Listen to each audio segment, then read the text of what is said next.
बिस्मिल्लाहिर्रहमानिर्रहीम अस्सलाम वालेकुम। वेलकम बैक और लेक्चर नंबर 24 में आज हम एक न्यू सेक्शन स्टार्ट करने जा रहे हैं। Date will be about S3 हमारे पास क्या होता है जी? Simple storage service. इसकी थोड़ी सी थ्योरी आज के लेक्चर में हम देखेंगे, लैब इंशाल्लाह नेक्स्ट लेक्चर में इसकी करेंगे।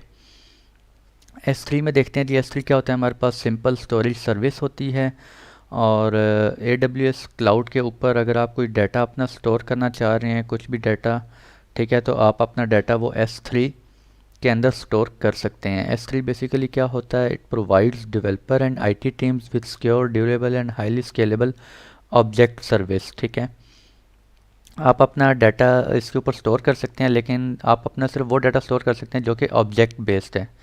ठीक है, और EBS हमने पढ़ा था, वो block level elastic block storage होता है, उस पर हम ब्लॉक लेवल का डाटा जो है वो स्टोर कर सकते हैं, और यहाँ पे हम ऑब्जेक्ट लेवल का डाटा स्टोर कर सकते हैं।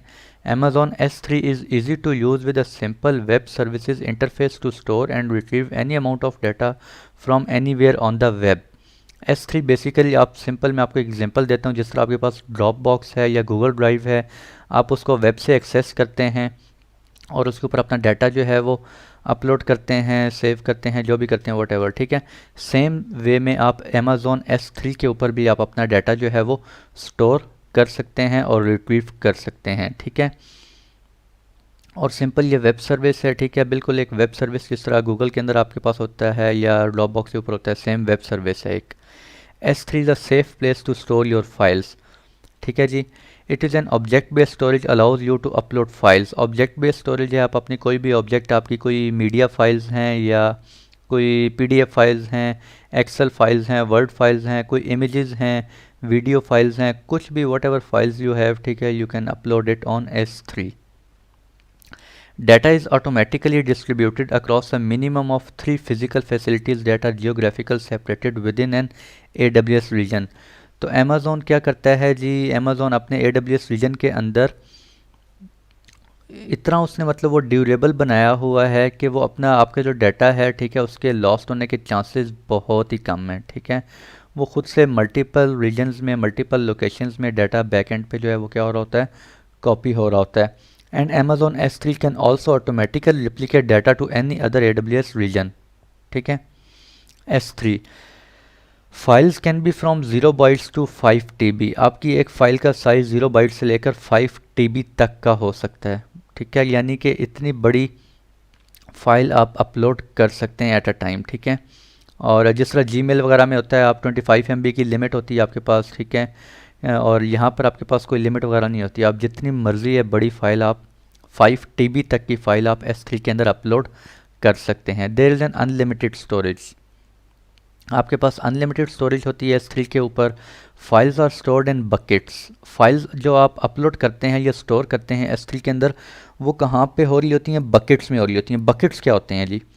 बकेट्स आप कह लें कि एक फैंसी सा नेम है। ठीक है, होता कुछ नहीं है, सिंपल एक फ़ोल्डर होता है। आप एक फ़ोल्डर क्रिएट करते हैं S3 के अंदर और उस फोल्डर के अंदर आप अपने डॉक्यूमेंट्स या अपने फाइल्स जो हैं वो अपलोड करते हैं। उस फोल्डर को S3 में क्या नाम दिया जाता है जी? Bucket. Simple.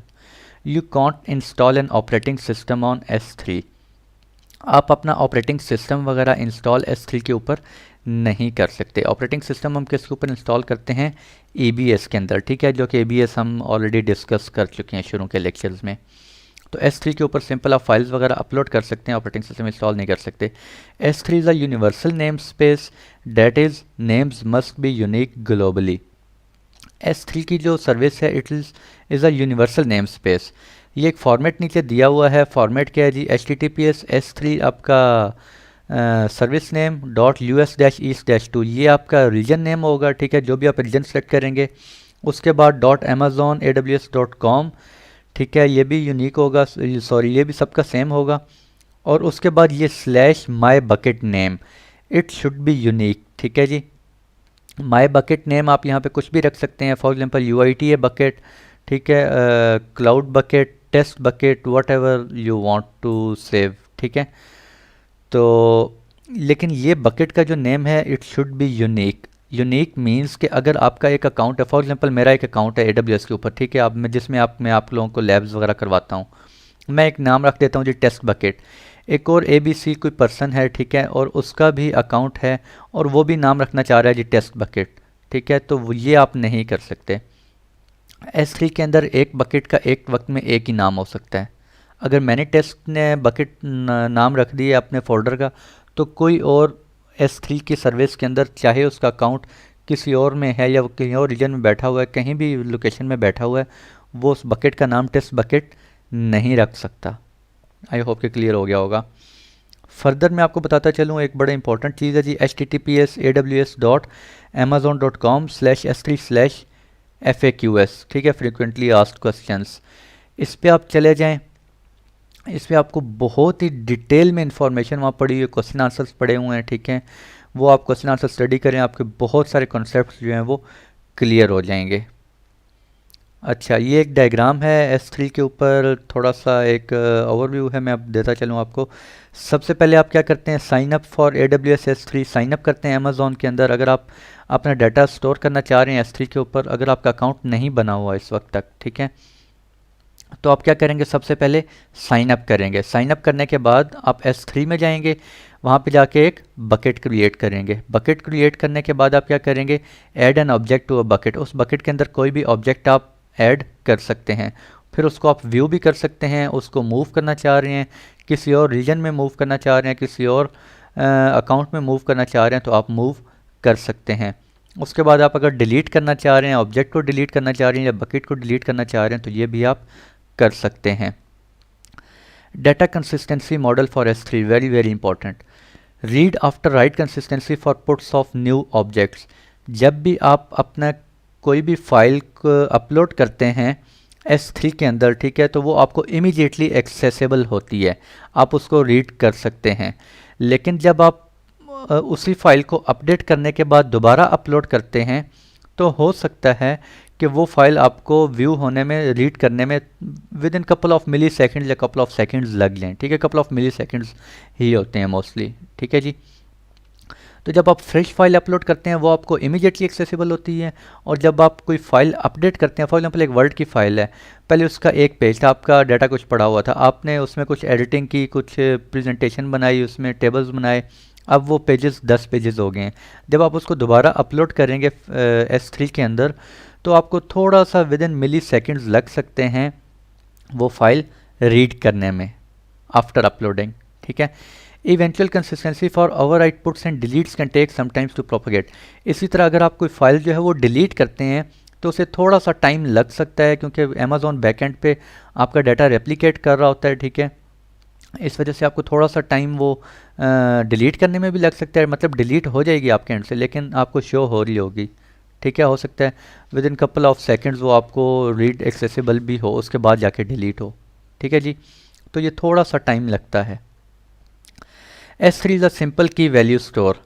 S3 is an object based storage है। Objects consist of the following. अब ऑब्जेक्ट की क्या क्या चीज़ें हो सकती हैं उसमें जी, की क्या होता है, this is the simple the name of the object. कोई आपने फाइल रखी है वर्ड की, फॉर एग्जांपल आपने CV रखी है, अपनी अपलोड की है S3 के ऊपर, तो वो आपका क्या है जी, की। This is simply the name of the object, object का नेम आपका क्या है।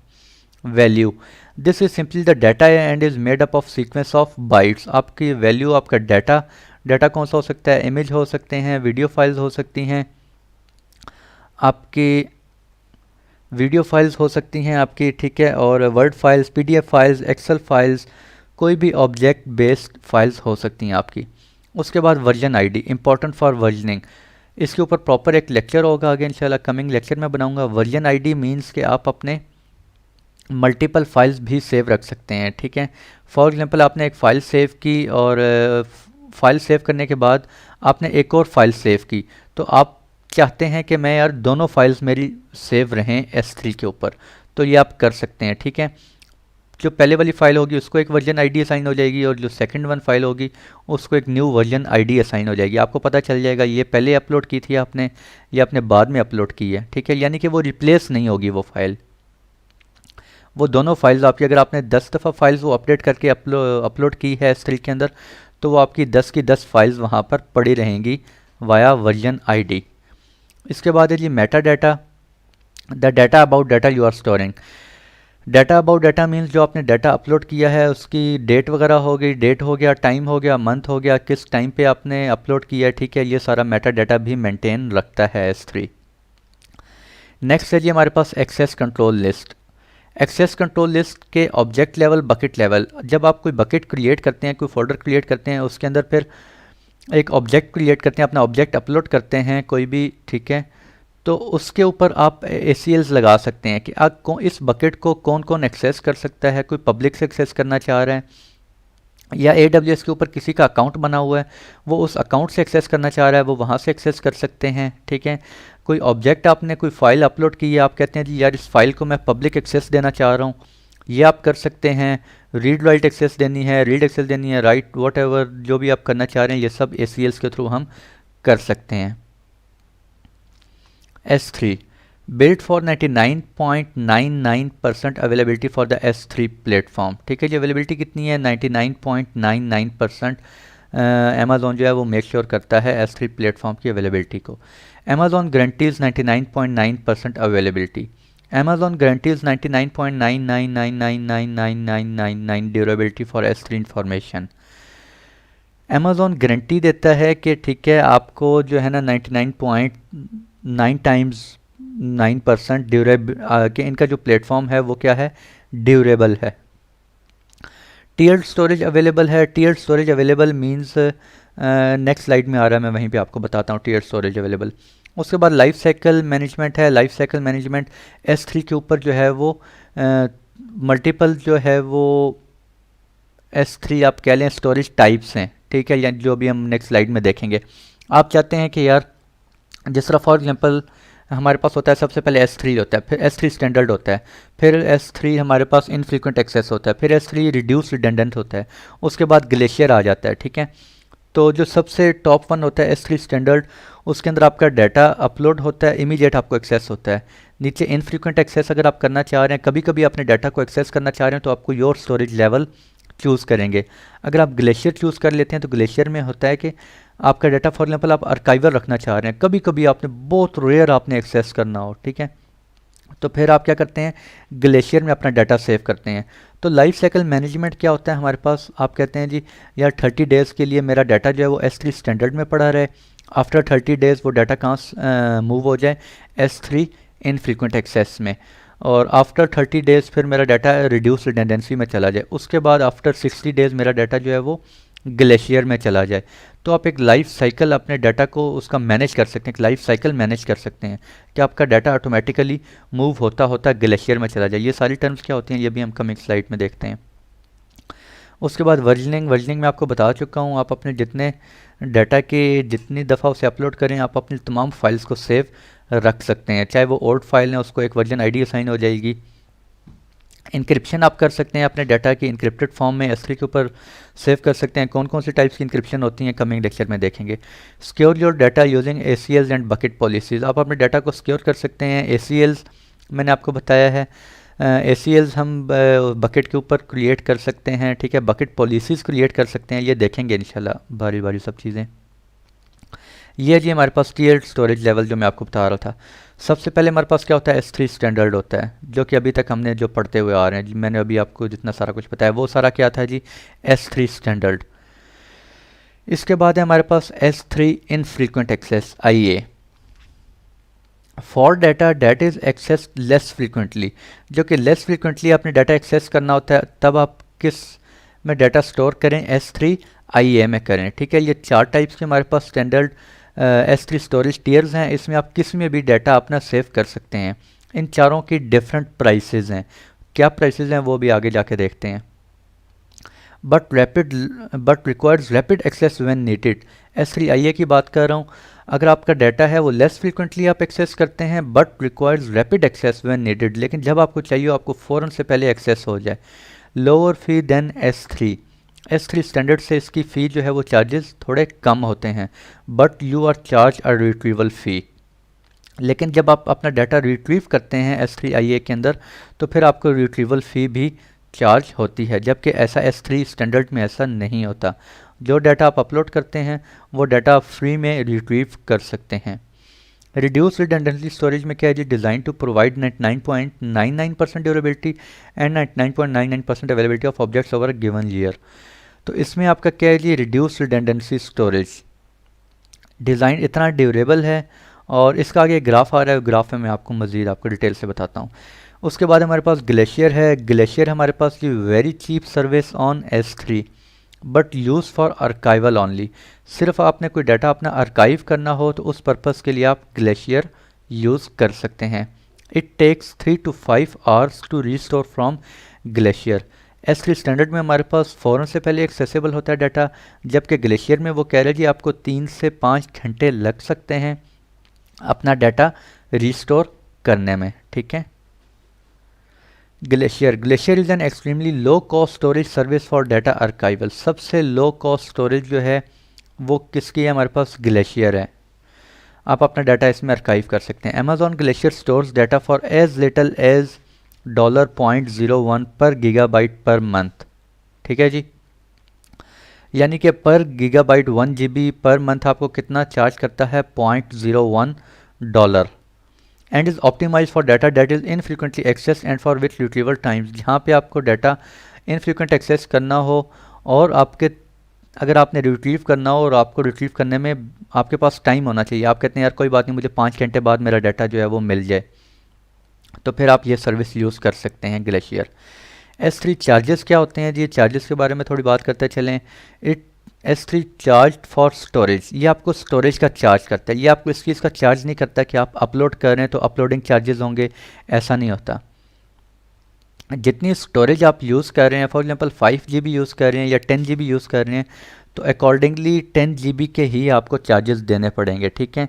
कोई अपलोड कोई डाउनलोड के चार्जेस नहीं होंगे आपके ऊपर। रिक्वेस्ट क्या होती हैं, जब आप कोई डाटा अपलोड कर लेते हैं फिर उसके ऊपर रिक्वेस्ट आती हैं, कोई पब्लिक से उसे एक्सेस करना चाहता है या उसे कोई डाउनलोड करना चाहता है, उसके ऊपर जो रिक्वेस्ट आ रही हैं उस रिक्वेस्ट के चार्जेस होते हैं। स्टोरेज मैनेजमेंट प्राइसिंग, कोई आप अपना डाटा वो टैगिंग करना चाह रहे हैं उसको, ठीक है, स्टोरेज को मैनेज करना चाह रहे हैं तो उसके भी आपको क्या होते हैं, चार्जेस होते हैं। Data transfer pricing, data transfer से क्या मुराद है, S3 के अंदर अगर आप डाटा ट्रांसफ़र कर रहे हैं मींस अपलोड कर रहे हैं, ये बल्कि नीचे लिखा भी हुआ है, moving data into S3 is free. Data आप S3 के अंदर ट्रांसफ़र कर रहे हैं तो वो आपको क्या होता है, फ्री होता है। डाटा ट्रांसफ़र प्राइसिंग फिर कहाँ पे होती है, जब आप डाटा अपना S3 के अंदर आपने डाटा ट्रांसफ़र अपलोड किया हुआ है, वो डाटा जब आप S3 से किसी और S3 में, किसी और अकाउंट के S3 में या किसी और रीजन में आप कॉपी कर रहे हैं या मूव कर रहे हैं, डाटा ट्रांसफ़र कर रहे हैं, उस चीज़ के आपको S3 के चार्जेस होते हैं, ठीक है जी। और प्राइसिंग देखनी है तो आप यहाँ पे देख सकते हैं, मैं भी लेके जाता हूँ आपको इस लिंक पे। Have to show you S3 request and puts in billing. अच्छा, अब S3 रिक्वेस्ट और पुट्स इसकी भी आपको बिलिंग होती है। ये अभी आपके पास क्या है जी, फ्री टायर अकाउंट है, तो फ्री टायर अकाउंट में आपको कितनी रिक्वेस्ट और कितने पुट्स जो हैं, पुट्स मीन्स कि कितना आप अपलोड उसमें कर सकते हैं, कितनी फाइल्स अपलोड कर सकते हैं। रिक्वेस्ट मीन्स कि कितनी उसके ऊपर फिर रिक्वेस्ट आ रही हैं, ठीक है। मैंने अपलोड किया और मैंने अपलोड करने के बाद कुछ लोगों को एक्सेस दे दी, मैंने कहा जी आप इस फोल्डर को या इस ऑब्जेक्ट को वो एक्सेस कर सकते हैं, कितनी रिक्वेस्ट उसके ऊपर आ रही हैं, तो ये आप कर सकते हैं। ये मैं भी आपको वहाँ पे जाके अपने बिलिंग डैशबोर्ड में आपको दिखाता हूँ। अच्छा जी, नेक्स्ट है हमारे पास S3 स्टोरेज टियर। स्टैंडर्ड है, स्टैंडर्ड इनफ्रीक्वेंट है और अमेजॉन ग्लेशियर है। डिज़ाइन फॉर ड्यूरेबिलिटी इनकी कितनी है ये आप देख सकते हैं। डिज़ाइन फॉर अवेलेबिलिटी कितनी है जी, इतनी अवेलेबिलिटी है, ठीक है। लेकिन ग्लेशियर की अमेजॉन इसकी कोई अवेलेबिलिटी मतलब वो डिज़ाइन नहीं की गई, ठीक है, नॉट एप्लीकेबल है। अवेलेबिलिटी SLA आपको अमेजॉन दे रहा है। मिनिमम ऑब्जेक्ट साइज़ आपको बता रहा है, ठीक है जी, ऑब्जेक्ट साइज़ मिनिमम कितना होना चाहिए। मिनिमम स्टोरेज ड्यूरेशन कितनी होनी चाहिए, स्टैंडर्ड में कोई ड्यूरेशन जितना मर्जी रख सकें। स्टैंडर्ड इनफ्रीक्वेंट में आप 30 डेज़ के लिए मिनिमम 30 डेज़ के लिए रख सकते हैं। अमेजॉन ग्लेशियर में मिनिमम एटलीस्ट 90 डेज़ के लिए आप रख सकते हैं। रिट्रीवल फ़ी आपको बता रहा है, इसमें कोई रिट्रीवल फ़ी नहीं होती स्टैंडर्ड के अंदर। स्टैंडर्ड IMA आपको पर GB रिट्रीवल फ़ीस होती है थोड़ी बहुत, ठीक है। और इसमें भी अमेजॉन ग्लेशियर में भी पर GB रिट्रीव फ़ी होती है। स्टेरिक लगा हुआ है, ठीक है। ये भी मैं आपको S3 प्राइसिंग में लेके जाता हूँ, वहाँ पे देखते हैं। फर्स्ट बाइट लेटेंसी मिली सेकेंड्स, आपको कितनी जल्दी वो डाटा जो है वो रिट्रीव करने में टाइम लगता है, ठीक है। मिली सेकेंड्स के अंदर आप कर सकते हैं, इसमें आपको मिनट्स और आवर्स तक लग सकते हैं। स्टोरेज क्लास, ऑब्जेक्ट लेवल, सारी ऑब्जेक्ट लेवल स्टोरेज हैं। लाइफ साइकिल ट्रांजिशंस, ठीक है। लाइफ साइकिल मीन्स आप कहते हैं यार 30 डेज़ मेरा इसमें डाटा पड़ा रहे, आफ्टर 30 डेज़ डाटा मेरा यहाँ मूव हो जाए, आफ्टर 60 डेज़ मेरा डाटा जो है वो अमेज़ॉन ग्लेशियर में चला जाए और फिर वहाँ जाके पड़ा रहे, ठीक है जी। ये सारा आप कर सकते हैं। तो चलते हैं, मैं आपको थोड़ा सा प्राइसिंग का बता दूं।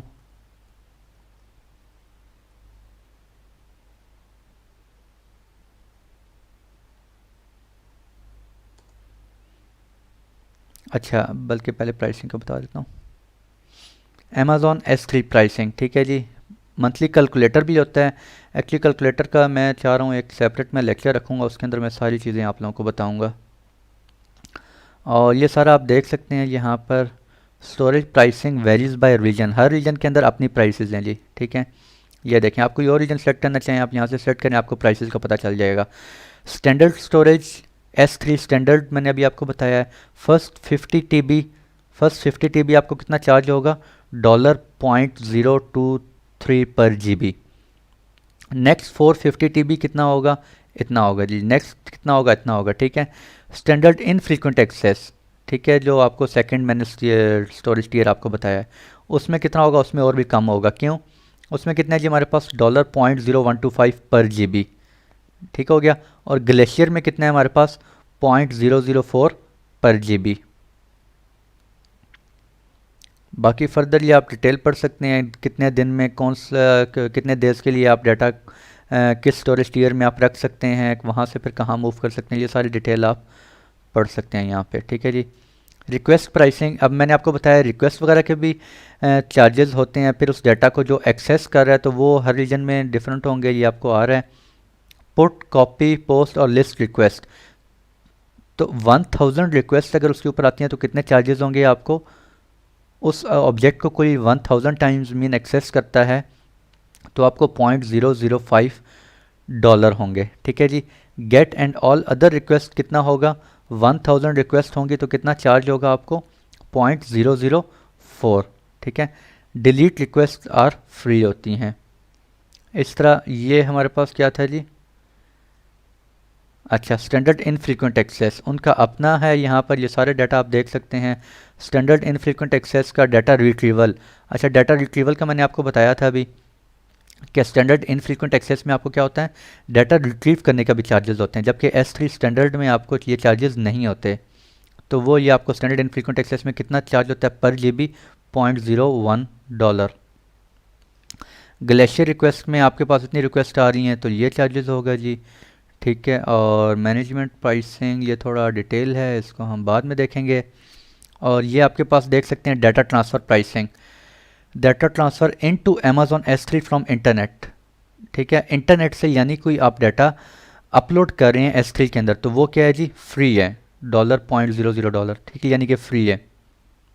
Data transfer out from S3 to internet, S3 से जब आप इंटरनेट के ऊपर कर रहे हैं up to 1 GB per month free है। नेक्स्ट 9.99 TB पर मंथ, ठीक है जी।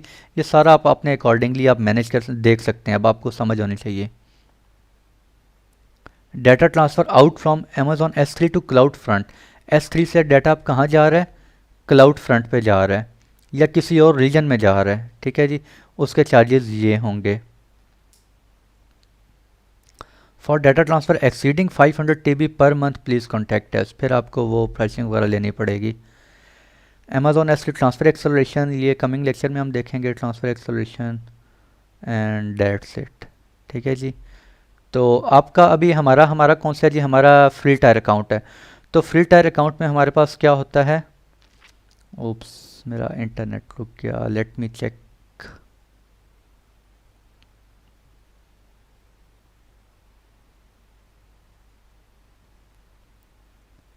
तो ये आप यहाँ पे देख सकते हैं जी।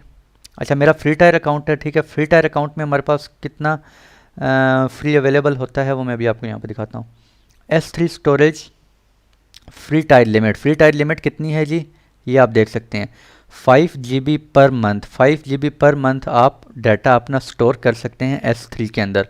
मैंने अभी तक कितना स्टोर किया है, 1.52 GB, ठीक है। S3 पुट्स में आप देख सकते हैं मैंने कितनी दफ़ा रिक्वेस्ट मैंने पुट की है, यानी कितना अपने ऑब्जेक्ट मैंने पुट किए हैं वहाँ पे 132, ठीक है। और टोटल कितनी 2000, यानी कि 2000 रिक्वेस्ट मैं यहाँ पर पुट कर सकता हूँ फ्री टायर अकाउंट के अंदर।